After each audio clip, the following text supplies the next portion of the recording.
Good afternoon to you. It is now 3:06 News Talk 105.9 WMAL, where we continue to make sense of the news. Coming up, Gabriella Hoffman will join us from the Independent Women's Forum at 3:30. Ian Pryor is here at 4 o'clock from America First Legal. 4:30, Jenny Beth Martin from Tea Party Patriots. 5 o'clock, former ICE Director Jonathan Fahey. And then at 5:30, rounding us off, Dr. Marty McCary. And we'll discuss that RFK nomination yesterday. The left panicking about it, but is health about to improve dramatically in America? You can join us, 888-630-9625, 888-630-WMAL. You know, if you look around the country, you can basically tell that we've got a health issue, can't you?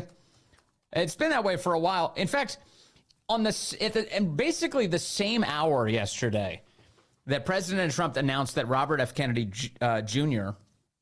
would head up HHS for him, the New York Times ran an article yesterday headlined, 3/4 of American adults are now overweight or obese, at the very same moment that President Trump made that announcement. Now, of course, the obesity story received almost no attention yesterday. In fact, most of the media's behavior consisted of the same behavior we saw over all of these picks, which is just mindless screeching and declarations that the country as we know it is coming to an end.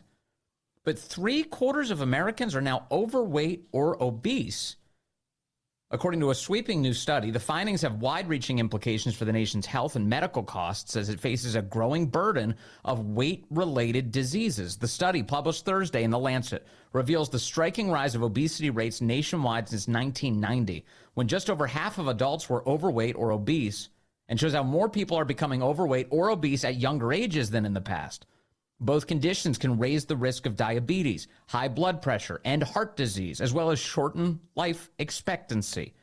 The study's authors documented increases in the rates of overweight and obesity across all ages.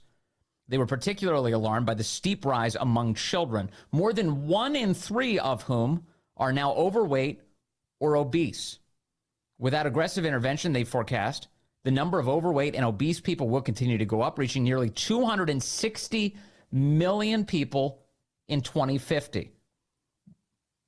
One woman who is an affiliate professor at the Institute for Health Metrics and Evaluation at the University of Washington School of Medicine, her name's Marie Ng, said this, quote, "I would consider it an epidemic." She's a co-author of the paper. An epidemic.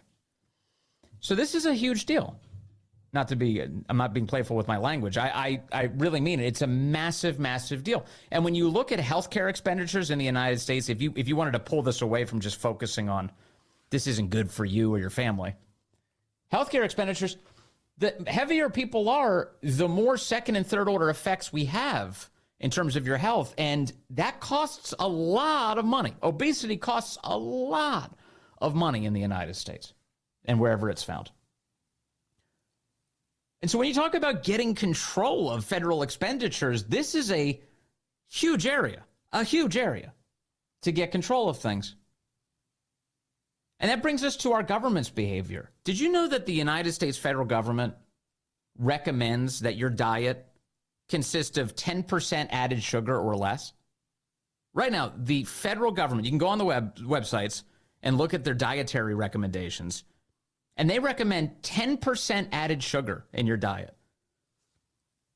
What that means is in an average 2,000 calorie diet, that's the number they've used for years, 200 of those calories are supposed to be added sugar. 10%. Which comes out to 12 teaspoons of sugar in your diet each day. 12 teaspoons. Imagine just popping open a bag of sugar and taking 12 teaspoons.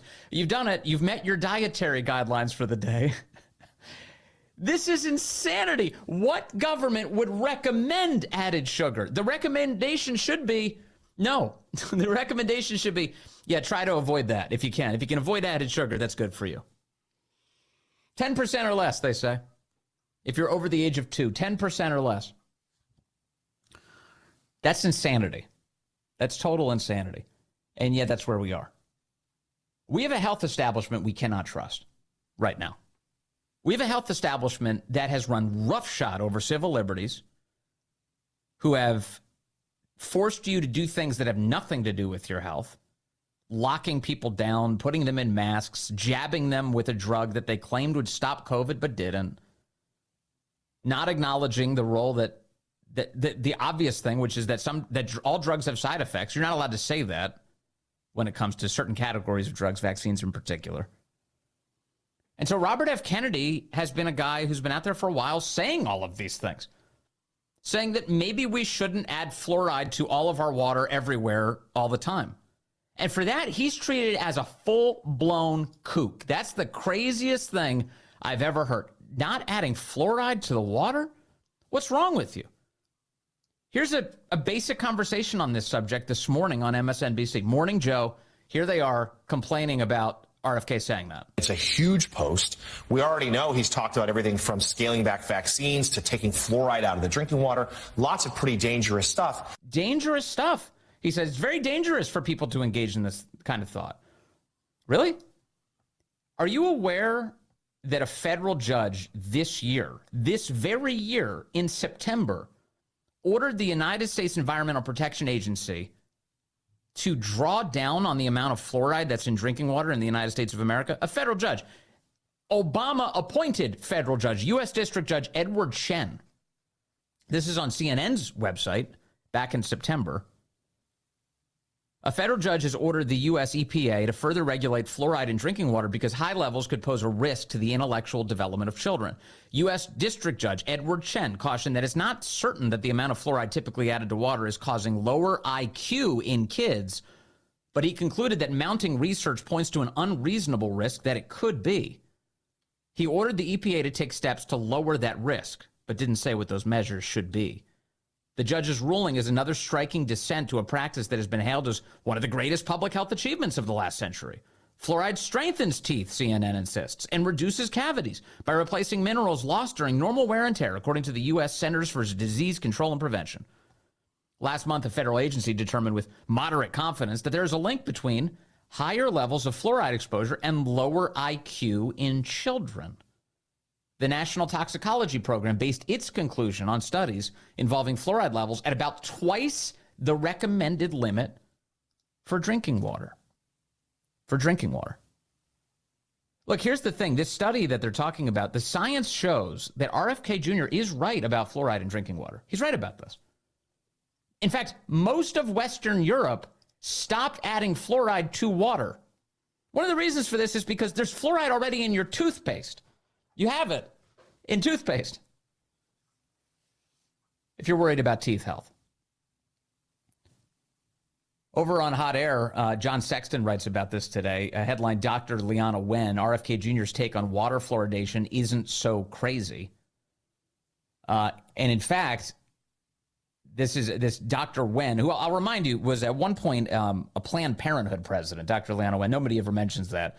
She was, but she left under some very interesting circumstances. Remember, she got to Planned Parenthood. She was only there for like a month, and she, maybe a little bit longer. But she insisted, she thought that Planned Parenthood was the propaganda that they were serving. She thought they were a women's health organization. So when she got there, she kept saying things like, hey, are we going to focus on women's health? They're like, no. All we do is abortion. And so she left the organization with a bad taste in her mouth going, I thought this was more than just abortion. Nope, it's just abortion. Well, nowadays it's also sex change hormones that they inject into people. That's one of their big business items. But Dr. Leana Wen wrote a piece for the Washington Post where she stared at all of the studies about fluoride in water. And she claims that she had actually set out to debunk RFK. She said, quote, I plan to write a column that would debunk his arguments and explain why fluoridation is sound public health policy. But when I delved into the research, I was shocked. The data clearly indicates that conventional wisdom needs to be revisited. The studies demonstrating fluoride's impacts are well-conducted, peer-reviewed, and published in prestigious journals such as the Journal of American Medicine. Earlier this year, the National Toxicology Program, part of the Department of Health and Human Services, concluded with moderate confidence that fluoride in drinking water is linked with lower IQ in children. Something isn't automatically wrong because I didn't know about it before or because it's espoused by people with whom I have other disagreements. And so she wrote about this, and additionally, as I mentioned, that Western Europe has given up on this practice. Most Western European countries, including Denmark, France, Germany, Italy, the Netherlands, Norway, Sweden, have all ended public water fluoridation. If Kennedy succeeds in persuading Trump to recommend against fluoridation, he would actually be aligning the United States with peer countries. And also, this is based on what local governments want to do. This is just a federal government recommendation, but these local governments take them seriously, those federal recommendations. The state of Hawaii, for instance, has outlawed the fluoridation of water. It's outlawed it. And there's places like Portland and Wichita who do not use it. So in other words, like, RFK is not a crackpot. He's not an insane person.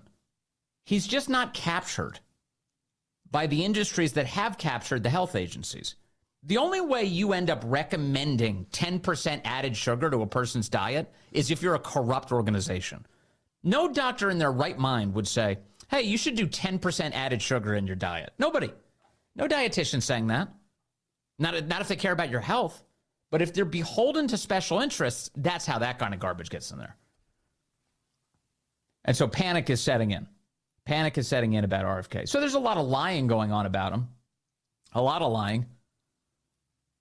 He's anti-vax, they screech. No, he's not. Over on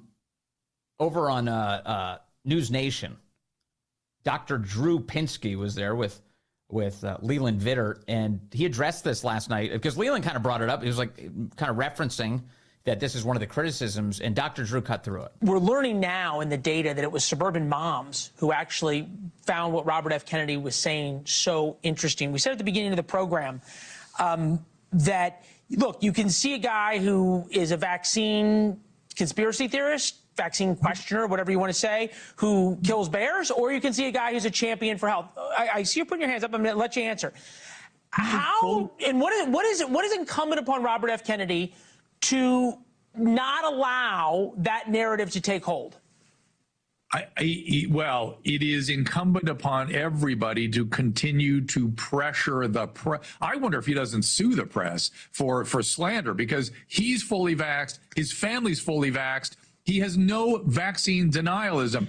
He wants vaccines subjected to the same scientific rigor as all the other medication. That's a very basic thing to ask. In fact, RFK himself brought this up during his congressional testimony. I believe this was in the past year, where he addressed so many of the kind of the vile propaganda that's been spread about him, designed to disqualify him from the public debate. So now I'm subject to this new form of censorship, which is called targeted propaganda, where people apply pejoratives like anti-vax. I've never been anti-vaccine, but everybody in this room probably believes that I have been, because that's the prevailing narrative. At one point you say I'm anti-vax, and that's a bad thing. The other moment you point out that all my children are vaxxed. I'm fully compliant with the vaccine schedule myself, except for COVID. I took flu vaccines for 20 years straight. I have never been anti-vax. Now, does that appear anywhere in legacy press? What you just heard, have you heard that played by and large in the legacy press? No, of course not. Because what they've settled on is we're just going to slander the guy. We're going to make him seem like he's a complete kook, that the health agencies of the federal government were working as intended before, that America's so healthy right now because of the excellent work by the United States federal government. It's a scam. It's a scam. It's a protection racket. And these same media outlets are captured by the same institutions that have captured our agencies. And we're just supposed to sit around and be like, yeah, RFK is the crazy one. RFK is nuts. RFK, so crazy, you know? RFK didn't lock you down in your house. He didn't force you to get a jab. He didn't destroy your life. He didn't get you fired from your job. He didn't run the troops out of the military. He didn't get chaplains fired who raised religious objections. He didn't do that. No, the current regime, this government did that. And it's definitely time for a change. All right. All right, calls coming in now. 888-630-9625. Michael's calling from Baltimore on line 4. Michael, good afternoon, sir. You're on the Vince Colonnade Show. How you doing, Vince? Thanks for taking my call. Yes, sir. So I've worked for various public water utilities, and I've been around like the chemical rooms and whatnot, and the amount of preparation and personal protective equipment that you need to even be near like fluoride would blow your mind, honestly. Really? It's quite toxic. I mean, obviously that's concentrated and it's measured in like parts per million, but yes. I don't drink. I work, in the field, and I do not drink public water.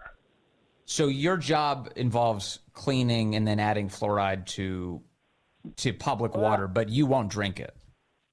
No, I personally don't, unless it's been filtered again. At least, yeah. Yeah, I always try and run in my house. I try and run it through. I have a filter on my fridge that I run it through, and I figure that's better than my tap. But I'm right there with you, man. That's believable. I mean, these are really dangerous chemicals, especially in concentrated form. But part of what I wonder is like, look, we have fluoride in our toothpaste, so there you go. You get kind of that fluoride treatment on your teeth, but in your water, like, do I really need the government putting medicine in my water? Yeah, I don't know. I can't speak on that, but yeah, it's pretty mind-blowing. But thanks for taking my call. Thanks, Michael. I appreciate that. Let's see. Taylor's calling in from Manassas Park now on line 3. Hello, Taylor. You're on the Vince Coglianese Show. Hey, Vince. Great to hear from you. Thank you, Taylor. And so, this whole hullabaloo about Robert F. Kennedy and saying how he's a kook and everything else like that, I have a personal experience myself with the effects of the food industry just affecting our everyday life. So my wife, for many years, she was able to eat bread, without a problem or anything else like that, and a lot of things. And out of nowhere, this was a couple years ago, she developed a gluten allergy, and so we were trying to figure out for the longest time. We were trying to think, okay, is it Hashimoto's, is it celiac, or anything else like that? Right. And we couldn't figure it out.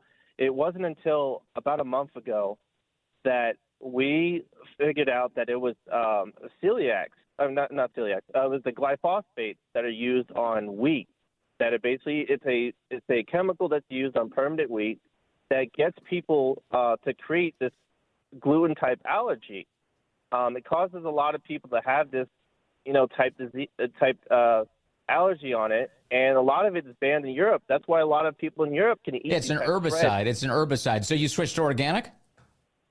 Absolutely, and she's been able to eat bread. She's reduced the symptoms of highs and everything else like that, and it's changed her life, honestly.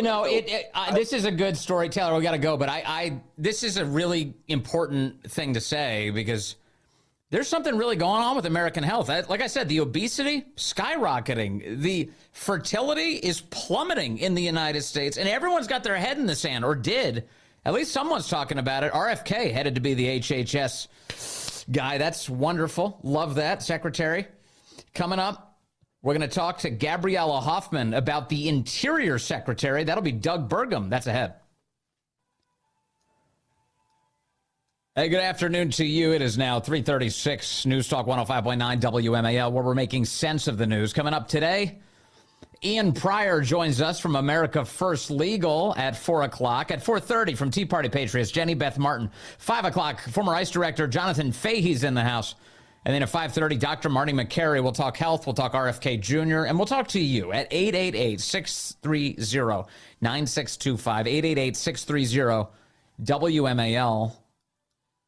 President Trump last night at a big gala at Mar-a-Lago had a surprise announcement. He was trying to save it for today, but he said, what the hell, I'll say it now. We have a big announcement, and I won't tell you the name of his, the exact name. I think he's an incredible person. He's got an unbelievably wonderful wife named Catherine. So I won't tell you his name. Might be something like Burgum. He's from North Dakota. He's going to be announced tomorrow for a very big position. So everybody's waiting. There he is. Hi, Doug. He's going to be announced tomorrow, and we have somebody else that's probably coming up with him to be announced, who's a big one. And we're going to do things with energy and with land, Interior, that is going to be incredible. And so I look forward to doing the formal announcement, although this is a pretty big announcement right now. Actually, he's going to head the Department of Interior, and he's going to be fantastic.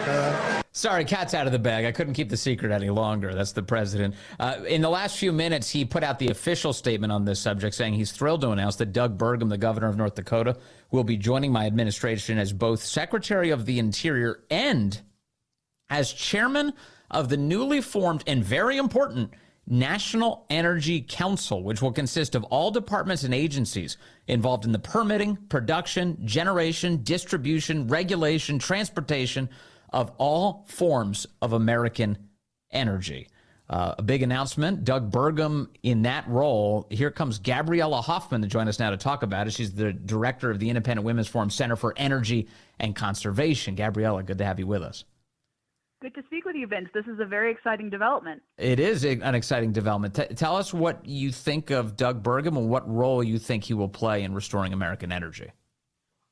He's an interesting choice. I was expecting President Trump or President-elect Trump to select Alaska Governor Dunleavy because Alaska has been targeted with nearly 70 executive orders, largely energy focused, by the Biden-Harris administration. So I thought he was going in that direction. Maybe he's the energy secretary. But he's a very interesting pick because he's not out of left field. Traditionally, the secretaries who helm Department of Interior tend to be from the western states because 95% of all federal lands are west of the Mississippi. And he's kind of western adjacent, being in North Dakota. So he wasn't a surprise pick. He was a very interesting pick. And he will certainly carry out the president's duty not only to spur domestic energy production, but a lot of people don't know that the Department of Interior handles all of our public lands, the national parks. So anyone who is doubtful about President Trump's commitment to conservation, he signed this very big law, the Great American Outdoors Act. So there's not going to be a despoiling of federal lands.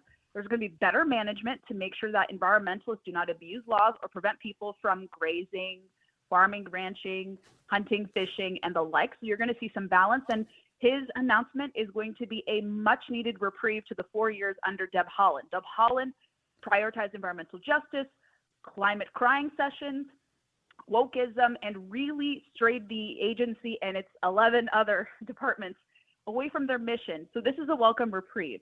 Yeah, I saw in some of the coverage overnight of the selection of Doug Burgum to this role, the left-wing press is upset, and they say that he's very close to the fossil fuel companies. That's the reporting from the New York Times. But that's encouraging to me. If he's got a good relationship with American energy companies, that's precisely the kind of guy we want in the role, especially because I thought the whole point was we have to stimulate more energy production in the United States.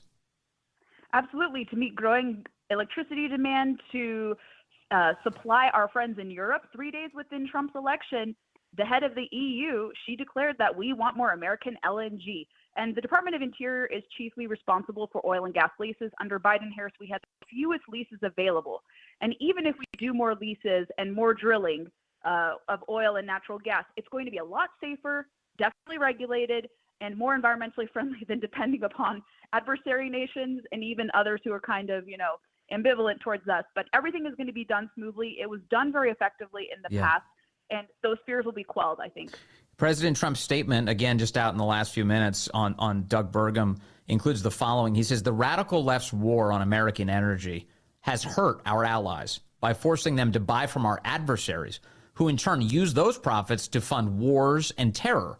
Energy dominance will allow us to sell energy to our friends, including all European nations, which will make the world a safer place. So the president directly addressing what you're talking about, Gabriella, which is that not only is American energy good for Americans to thrive, having access to cheap, abundant energy, but also for national security purposes. It absolutely is. It's great for the economy because there are countless, hundreds of thousands of jobs that depend on American energy. And while the Department of Interior doesn't handle nuclear energy, I suspect incoming Secretary Burgum will probably work with his eventual counterpart at Department of Interior to unleash nuclear. Nuclear is the only true clean energy source, along with some forms of geothermal, hydropower. And that is also where President Trump and this council and Burgum and the eventual Energy Department head have to also look to, because it's a great complement to fossil fuels. It won't take away from... Uh-oh. She's still with us? Yes, I'm here. Okay, good. You just broke up for a moment. You were saying it won't take away from what? It won't take away from us caring about the environment either, because we've had this prioritization of so-called environmentalism under Biden-Harris, and it's actually worsened the quality of the environment. And Biden and Harris, under the Department of Interior, have kicked off hunters and anglers, who are the biggest conservationists. And also Burgum is a hunter, so that's reassuring. You want to have someone who has some proximity, not only for the energy production side, but also for the recreation side that this agency is very responsible for. I haven't heard the president talk a ton about nuclear energy. He in the statement that he put out today, he does capitalize the word all in all forms of American energy, actually twice in the statement, and which is suggestive that he is thinking of expanding nuclear. Although kind of from memory, I feel like when he's asked about nuclear, he speaks about it in something of a hesitant way, because I do think he keeps saying that the thing he's most concerned about is nuclear weapons. And of course, we shouldn't equate nuclear energy to nuclear weapons. But correct. Do you get the impression that he is open to nuclear as a way to move forward? Absolutely. I think in in the Republican Party platform, he had said we want to focus on all reliable forms of energy, including nuclear. What I'm also very excited to see, especially with Doug Burgum at the helm, they're going to be revoking offshore wind. Offshore wind has been extremely destructive. It's not a profitable enterprise. It's terrible for the whales. So because BOEM, which handles offshore oil and gas exploration, I think Trump is going to order on day one to terminate those really grotesque offshore wind turbines. So we're going to also see that as well. I know Trump does not like the windmills.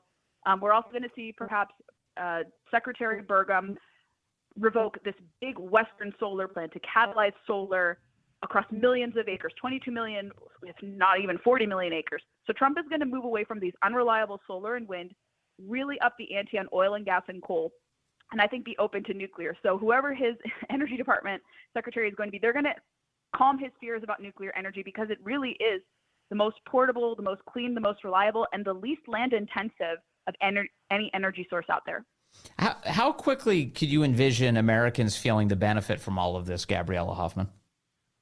I think when you see the peeling back of all the executive orders, the regulations, it could be hard to surmise, but I think within 6 months to a year, maybe sooner, if they really deregulate, and everyone thinks deregulation leads to decimation of the environment, not whatsoever. But if you see the peeling back of bad rules, all these countless executive orders, you will start to see relief at the pump, because there's so much liquid gold, as President Trump says, and there's so many oil reserves that we're sitting on.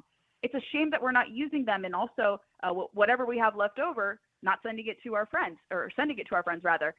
So we can see an unleashing of energy, lower costs very, very soon, because what the Biden-Harris administration have done with this net zero, abolish fossil fuels mentality has really led to these skyrocketing prices, not only for your utility bills, energy bills, but also your food prices, transportation.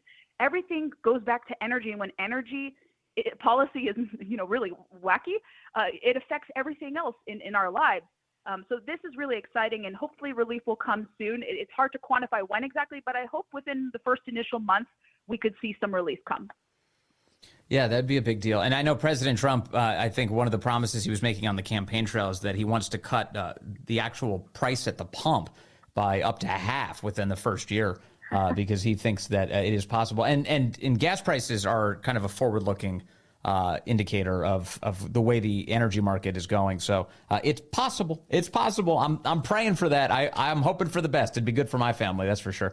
Gabriella Hoffman with the Independent Women's Forum, thank you very much for your time and expertise today. Thanks, Vince. Have a good weekend. Of course, you too. That's Gabriella Hoffman from the great Independent Women's Forum. So so Doug Burgum becomes the latest. That's encouraging. Burgum has been a good surrogate for President Trump, and has been, he's been out there really, really helping him, and seems like a nice guy. He seems like a very pleasant person, actually, Doug Burgum. We've had him on the show. He was nice. He was perfectly nice. He's not, he's not going to get the crowd riled up or anything, but he seems competent. He's a billionaire, Guy's worth over $1 billion. It's a pretty big achievement. And now he'll be using his expertise to help the United States federal government, the American people, with American energy. So that's Very, very encouraging. All right, your call's coming in, 888-630-9625, 888-630-WMAL. I've got a call from Al is calling in from Leesburg on line 1. Al wants to talk fluoride in the water. Hello, Al. Hi, Vince. How are you? I'm well, I have sir. I have a comment about water fluoridation. I think fluoridation is very helpful to having good teeth. Mm-hmm. All my children were born in one of the Western European countries that you mentioned. Yeah. And when they started having problems with their teeth, one of the reasons we felt that it was time, it was one of the reasons that we came back to the U.S. And it was like flipping a switch that the problems with their teeth stopped, and now they all have great teeth. You know, I love my in-laws. But if you look at their teeth and compare them to the teeth from my family, you can see there's a big difference. Fascinating. So I'm all for water fluoridation. So did they use fluoridated toothpaste in their regular use? And we even yes, we did. And I knew about water fluoridation because I grew up here and I've never had a cavity. And we even tried you can buy pills to dissolve in water and rinse their mouths out with water. Right. And we even tried doing things like that and using fluoride toothpaste, but it's just not the same. So you think the benefits? You think the benefits that are? we were just. Go ahead, the country we were living in has much less sugar than the U.S. So in the diet. Yes, and my guess is much lower obesity rates. Yes. So in other words, what we're measuring here, in part is, in no small part, is the trade-off of what it means to add fluoride to water. And so if the studies are showing that it has a negative effect on IQ, what you basically are saying is that I'm willing to take that trade-off in exchange for healthier teeth. Well, we haven't. I mean, thank God we haven't seen any problems with their scholastic ability or IQ or anything like that. I have to tell you that I will never forget. It was my second son, and we were waiting in the dentist's office, and he was 8 or 9 years old, and we were waiting for the dentist to come down and pull one of his teeth.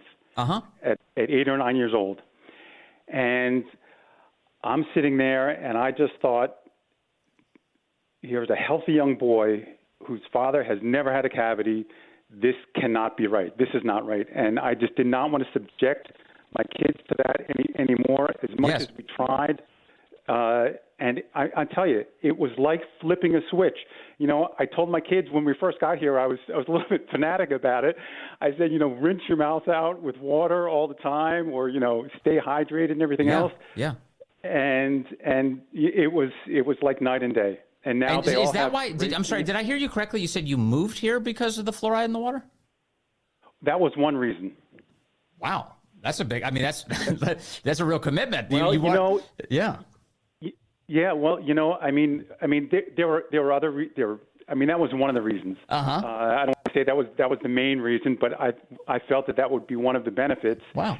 When you start taking your kids to the dentist's office, young kids who are healthy, and to have procedures done on them, it's really hard to accept that in good conscience when you know that there's a better way. And especially, throughout your life, having healthy teeth, I think is a real, I got it. But here's the key, though. It really comes down to, Al, do you want the government putting medicine in drinking water? And one of the other pieces of this is, what are the downsides of it? Because, like I mentioned, it's not. There are no solutions to everything. There are trade-offs, and you have to be willing to accept what those trade-offs are. And as you've assessed it, you say, it's the dental health for me. I'm good with it. That's a perfectly legitimate position to have.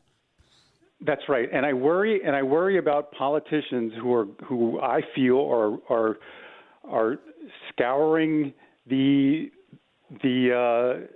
looking for an issue to champion. Well, and I really think people who have actually experienced it firsthand. Yeah. Ought to have a say in in what the policy is. Well, you do. I mean, as an American citizen, you absolutely do. And so far, our public health, you may be happy with fluoride in water, but the public health officials in our government have so poorly served us, and the evidence is all around you. And so you are assessing it through your own experience. You've lived, and you say this is a better situation for teeth. That sounds great. Guess what's not happening? Obesity is skyrocketing. Chronic disease is skyrocketing. Fertility is plummeting. We've got a massive health epidemic on our hands, and we've got a government that's only aided and abetted that. So a lot of things need to be tackled. Maybe you're right. Maybe fluoride in water is just fine. But I do not trust this government as far as I can throw them. Hey, thank you very much, Al. I appreciate the call.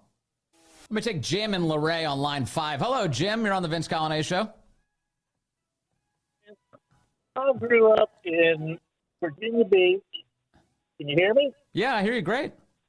All right. I grew up in Virginia Beach where they fluorided the water and left there with a mouthful of cavities.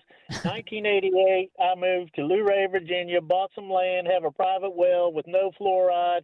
Haven't had a cavity since. Me and my dentist give all the credit to Crest and Oral-B. How about it? All right, so we've got it. That's the other side of this. One guy says the fluoridated water's keeping the cavities away. Jim's like, I'm drinking off a well. I have no cavities. I just brush well. Awesome. Love it. Hey, coming up, Ian Pryor will be with us. We're going to talk about some drama, more drama, breaking out in Fairfax County schools. As one teacher says, I'm not using, quote, preferred pronouns. I'm a Christian. I believe people were born man and woman. And the trouble that is being created for her. That's ahead.